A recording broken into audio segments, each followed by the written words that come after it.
This just in, there's a major crackdown on the PFI. Nationwide raids against PFI in 13 states are going on currently. Opposition-ruled states are currently being raided by the NIA. States with BJP raided by local police. NIA raids PFI and SDPI office in Mangalore. All right, joined by my colleague Anand Narasimhan with more details. Very good morning to you, Anand. Anand, what is the significance of these raids? We know there have been opposition and crackdowns on PFI and SDPI in the last few months have been increasing. Well, the fact is, it's not just the crackdown. It is the role and involvement of the PFI and the SDPI. One important aspect is that there was an internal security review meeting held with under the leadership of Home Minister Amit Shah just yesterday. And looks like there have been instructions that have been given that if there is enough and more proof against this organization and its activities, then there needs to be a countrywide crackdown. Step by step, it has been building up to this because across multiple states, the role and involvement of PFI and its various wings, including the political outfit or political arm SDPI and also the student arm or the campus arm, Campus Front of India, have been under question. There were arrests that were made even in Kerala day before yesterday of Abu Bakr. There were multiple arrests that had been made of those linked to the PFI and also with connections to radical outfits that were made in some of the other states recently. So clearly it's been building up to this, and in fact there have been demands from not just political groups but also Muslim groups that the utterances of some of the leaders of PFI, those leaning towards the PFI, have been not in the interest of society and in the interest of the country, and their activities, their funding need to be scrutinized. There are many states and largely a lot of voices from the BJP also, and some voices from the opposition that have called for a ban on the activities of this organization because it had become a huge law and order issue on ground. And from Bihar to Rajasthan and from Delhi to all the way down to Kerala, the activities of the PFI have been across multiple states and they have not been entirely above board. So this is a huge crackdown, but more importantly, this was first here at CNN News 18. This is a mega exclusive. Even as the raids have started, CNN News 18 getting us the input to our viewers that this crackdown is happening. So in the non-BJP ruled states, it's the NIA, the central agency that is leading the investigation and the crackdown. And in the BJP ruled states, it's been tasked with the local police to go ahead and conduct the raids. Well, Anand, you brought up the issue of the ban of PFI and SDPI. The question is, why have they not been banned yet? Because even as recently as May, the Kerala High Court had observed that these are extremist organizations. So what are the impediments to banning them, even by the states which are being led by BJP governments?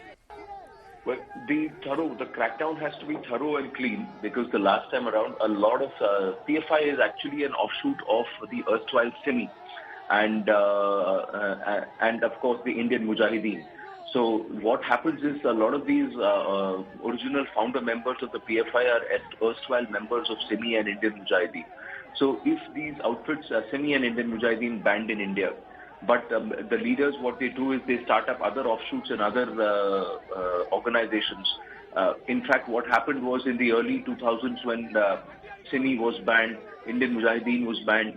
Then they started setting up multiple outfits across multiple states, and then 6 outfits merged together sometime in 2006, 2007, and they formed this organization called the Popular Front of India. The Popular Front of India was nefarious for its activities and came under scrutiny, heavy scrutiny in Kerala in 2009 when the office of the Chief Minister, V.S. Achyutanandan itself, stated the ulterior motives and the agenda, the larger agenda of the PFI was to turn Kerala into a totally Islamic state in 20 years. And this is something which was stated in court.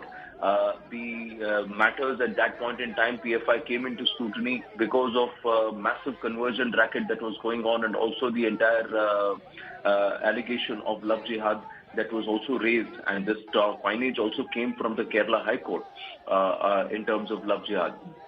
But since then, PFI has spread to multiple states It was banned in Jharkhand, but then it went to court and tried to fight this entire ban, and somewhere got a leeway and got the ban overturned. So then now the crackdown in reality cannot be that there has to be just that the organization is banned. Its activities have to be curbed. Its leaders have to be then identified and they have to be arrested. And individually these leaders will have to be put under charges which stick against them. And even if UAPA is being slapped, it will have to be proved in court. And PFI has been able to embed itself across various systems and administration. They have a battery of lawyers who they are able to engage. They have access to huge amount of funds which they are able to deploy. Even now, if you were to see the hijab case which is being fought, and you have a top Supreme Court lawyer like Dushyant Dave arguing for the petitioner. The petitioner is being propped up and is being funded and backed by the PFI, and it's an open secret. So these are this is how embedded the organization has become. It has learned to use the system for itself and somewhere also work to subvert the system simultaneously.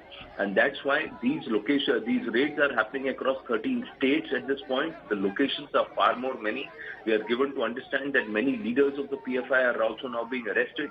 The crackdown has to be complete and comprehensive. Banning an organization is not good. You have to weed out the organization, you have to freeze its funds, and you have to identify the leaders who are the masterminds, the kingpins, and ensure that they are booked under charges that are irrevocable and which give them heavy penalties and keep them behind bars for a while, so that the entire organization's operations crumbles.